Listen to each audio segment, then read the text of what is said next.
Assalamualaikum warahmatullahi wabarakatuh. Waalaikumsalam warahmatullahi wabarakatuh. Untuk pertemuan ini saya akan menceritakan kisah penyembelihannya Nabi Ismail alaihissalam oleh bapaknya Nabi Ibrahim. Jadi suatu hari ketika Nabi Ibrahim alaihissalam berada di Mekah, ia sedang tertidur. Dia mendengar suara dari Allah SWT yang memerintahkannya agar dia menyembelih anaknya Ismail. Nabi Ibrahim bangun dari tidurnya dalam keadaan terkejut dengan mimpinya yang aneh itu. Nabi Ibrahim alaihissalam memintakan keampunan dan perlindungan kepada Allah SWT.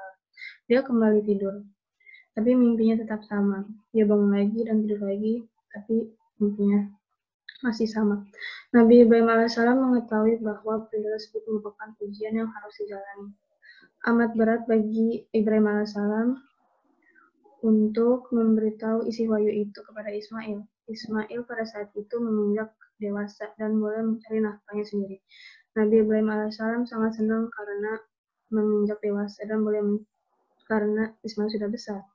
Nabi Ibrahim alaihissalam mengetahui perintah Allah SWT tersebut kepada Ismail. Allah SWT berfirman, yang artinya, maka tatkala anak itu sampai pada umur sanggup berusaha bersama-sama Ibrahim. Ibrahim berkata, hai anakku, sesungguhnya aku melihat dalam mimpi bahwa aku menyembelih kamu. Maka pikirkanlah apa pendapat kamu. Dia menjawab, hai bapakku, kerjakanlah apa yang diperintahkan kepada kamu. Insya Allah, kamu akan mendapatiku termasuk orang-orang yang sabar. Quran Surat Asy-Syaffat ayat 102.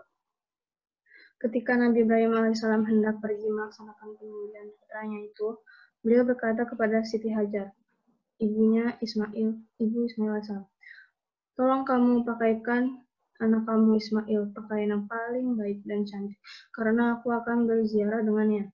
Siti Hajar memakai pakaian yang paling cantik kepada Ismail, memberinya minyak rambut, lalu menyisir rambutnya. Kemudian Nabi Ibrahim alaihissalam pergi bersama Ismail dekat dengan kota Mina. Dia juga membawa tali pisau yang tajam. Waktu itulah iblis terkutuk datang menggoda Nabi Ibrahim alaihissalam. Mereka tidak pernah sibuk seperti hari itu. Menyaksikan perkara itu, Ismail ketakutan dan berlari ke hadapan ayahnya. Iblis lalu berkata, apakah kamu tidak memerhatikan badannya yang gagah, parasnya yang tampan, dan perilakunya yang santun? Nabi Ibrahim alaihissalam menjawab, ya, tetapi aku telah diperintah oleh Tuhanku untuk menyembelihnya. Apabila iblis terkutuk itu putus asa karena tidak dapat menggoda Nabi Ibrahim alaihissalam, ia pun pergi ke Siti Hajar dan berkata, bagaimana boleh kamu hanya duduk saja, sedangkan Ibrahim pergi dengan anak kamu dan hendak menyembelih anak kamu.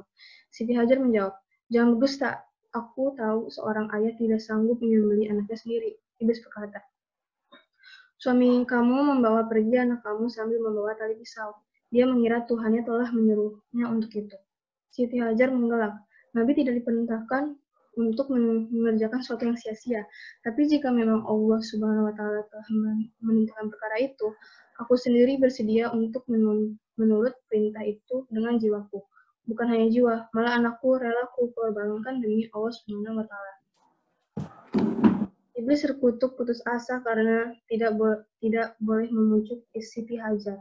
Maka dia pergi menemui Ismail seraya berkata, hai Ismail, kamu nampak bersenang-senang, sedangkan saat ini ayah kamu membawa tali dan pisau untuk menyembelih kamu. Jangan berdusta, hai iblis. Mengapa ayahku hendak menyembelihku? Tanya Ismail. Dia mengira bahwa Tuhannya telah menyuruhnya demikian. Aku memperhatikan dan menaati perintah Tuhanku, tegas Ismail. Ketika iblis yang terkutuk itu melontarkan kata-kata yang lain, terlebih dahulu Ismail alaihissalam mengambil batu dan tanah lalu melemparkannya kepada iblis sehingga menyebabkan mata iblis yang kiri pecah dan menjadi buta. Setelah itu barulah iblis pergi. Peristiwa inilah yang melatar belakangi perintah Allah Subhanahu wa Ta'ala yang mewajibkan umat Islam untuk melemparkan batu di tempat itu untuk mengusir syaitan seperti yang dilakukan oleh Nabi Ismail. Apabila Nabi Ibrahim alaihissalam sampai di Mina, dia berkata kepada Nabi Ismail, anakku, aku mendengar dalam mimpiku bahwa Allah SWT memerintahkanku untuk menyembelih kamu. Bagaimana pendapat kamu? Maksud dari pertanyaan Nabi Ibrahim alaihissalam adalah dia ingin meminta pendapat Nabi Ismail tentang perintah dalam mimpi itu. Adakah Ismail akan tabah dan menerima perintah Allah SWT itu? atau Ismail akan menolaknya dan minta ampun kepada Allah SWT. Sebelum perintah itu dilaksanakan, sekaligus sebagai ujian, adakah Ismail akan menjawab dengan penuh perhatian dan taat kepada perintah Allah SWT atau tidak? Lalu Ismail menjawab, "Wahai ayahku, kerjakanlah apa yang Allah Subhanahu wa Ta'ala perintahkan kepada kamu. Insya Allah, ayah akan mendapatkan aku sebagai orang yang sabar dan menjalankan perintah Allah." Apabila Nabi Ibrahim mendengarkan jawaban dari putranya itu, dia tahu bahwa doanya telah dikabulkan oleh Allah, yaitu Rabbi habli minas sholihin. Ya Tuhanku, berikanlah aku anak yang soleh. Lalu Nabi Ibrahim pun mengucapkan pujian dan syukur serta berterima kasih kepada Allah. Kemudian Ismail berkata, "Wahai ayah, aku sampaikan beberapa pesanan kepada ayah. Hendaklah ayah mengikat tanganku agar aku tidak dapat bergerak-gerak karena mungkin aku akan menyakiti ayah. Hadapkan wajahku ke tanah agar ayah tidak dapat melihat wajahku dan berasa kasihan kepadaku. Hendaklah ayah melipat kain ayah agar tidak dilumuri darah meskipun sedikit sehingga mengurangkan pahalaku. Dan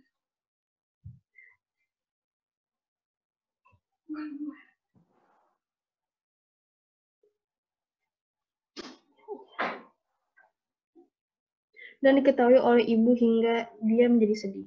Hendaklah ayah menajamkan pisau ayah dan mempercepat sembelihannya di atas leherku agar aku tidak merasa terlalu sakit karena sesungguhnya mati itu sakit sekali. Hendaklah ayah membawa bajuku kepada ibu sebagai kenang-kenangan dariku, serta sampaikan salam hormatku kepadanya dan katakan, bersabarlah engkau menerima perintah Allah dan jangan beritahu kepadanya bahwa ayah telah menyembelih aku dengan mengikat tanganku. Jangan pula ayah memasukkan anak-anak ke rumah ibu, agar kesedihan tidak terlalu lama. Begitu juga ayah, janganlah kamu melihat anak seusiaku, karena nanti ayah akan menyesal dan bersedih terhadapku. Mendengar permintaan anaknya, Nabi Ibrahim berkata, sebaik-baik penolong adalah kamu, wahai anakku, untuk melaksanakan perintah Allah. Kemudian kedua-duanya bersiap untuk melaksanakan perintah Allah. Nabi Ibrahim sendiri yang membaringkan Nabi Ismail seperti membaringkan kambing yang akan disembelih. Ada juga yang mengisahkan Nabi Ibrahim menelungkupkan wajah Ismail dengan syarat agar tidak melihat sesuatu yang akan menimbulkan kasih sayangnya sehingga dapat menghalangnya daripada melaksanakan perintah Allah. Kejadian itu terjadi di suatu sisi seketul batu besar yang terletak di Mina. Ada yang mengisahkan kejadian itu berlaku di suatu tempat di Mina. Ketika Nabi Ibrahim meletakkan pisaunya pada leher Ismail, beliau pun berusaha memotong dengan kuat sekali. Tapi sekuat pun ia mencoba, ia tidak mampu untuk memutuskan leher anaknya itu. Sesungguhnya ketika kejadian itu berlaku, Allah telah membuka tutup mata para malaikat yang ada di langit dan di laut.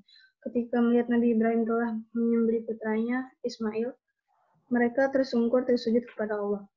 Allah berfirman, perhatikan oleh kamu sekalian tentang hamba-Ku ini, bagaimana dia meletakkan pisau di atas leher putranya untuk mengharapkan keridhoanku. Sedangkan kamu dahulu telah menyatakan sesuatu ketika aku berfirman, sesungguhnya aku akan menjadikan di bumi ini seorang khalifah. Kamu berkata, apa engkau menciptakan orang yang akan berbuat kerusakan di bumi dan akan menumpahkan darah, sedangkan kami semua maha suci kan engkau. Kemudian Ismail berkata lagi, wahai ayahku, lepaskan ikatan tali di tangan dan kakiku agar Allah tidak memandang aku sebagai orang yang terpaksa menaati perintahnya. Kemudian letakkan pisau itu di leherku agar malaikat-malaikat tahu bahwa putra Ibrahim alaihissalam telah menaati perintah Allah SWT dengan ikhtiar atau pilihan diri sendiri dan secara sukarela.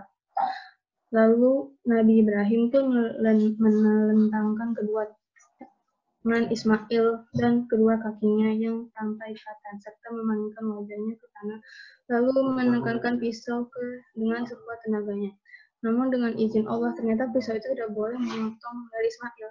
Dari kejadian itu, Ismail berkata, wahai ayahku, kekuatan kamu menjadi lemah karena kamu masih menyimpan cinta kamu untukku. Oleh karena itulah kamu tidak boleh menyembelih aku. Lalu Nabi Ibrahim memukulkan pisau itu pada batu, dan batu itu pecah menjadi dua. Kemudian Ibrahim berkata, "Hai pisau, kau mampu membelah batu itu, tapi mengapa engkau tidak mampu memotong leher anakku?"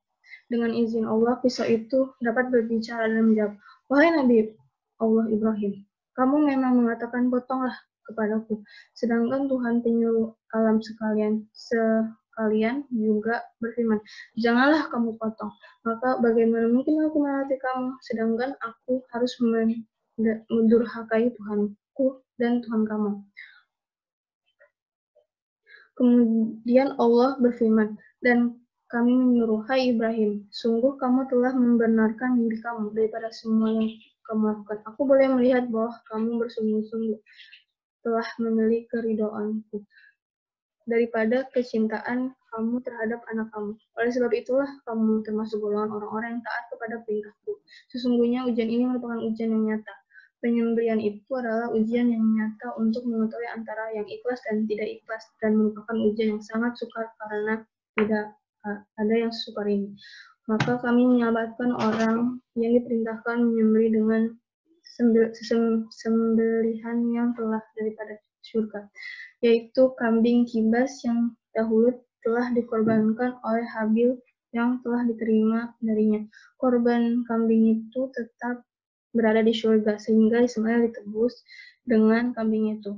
Oleh sebab itulah kami perintahkan kepada Jibril untuk membawa kambing kibas itu ketika terakhir kali engkau meletakkan pisau kamu kepada Ismail. Maka Jibril lalu bersuruh untuk mengagungkan Allah SWT dan merasa takjub menyaksikan perbuatan Nabi Ibrahim sambil berucap, Allahu Akbar, Allahu Akbar, Allahu Akbar. Lalu Nabi Ibrahim membalas ucapan Jibril dengan ucapan, La ilaha illallah wallahu akbar. Begitu juga Ismail, dia menyambutnya dengan ucapan Allahu Akbar walillahil hamdu. Kemudian Allah memuliakan ucapan itu, lalu mewajibkan umat Islam untuk mengucapkannya pada hari raya Idul Adha untuk mengikuti jejak Nabi Ibrahim AS dan putranya. Dan Nabi Ismail yang senantiasa ridho dan taat dalam menjalankan perintah Allah Subhanahu wa Ta'ala. Sekian dari saya. Terima kasih. Wassalamualaikum warahmatullahi wabarakatuh.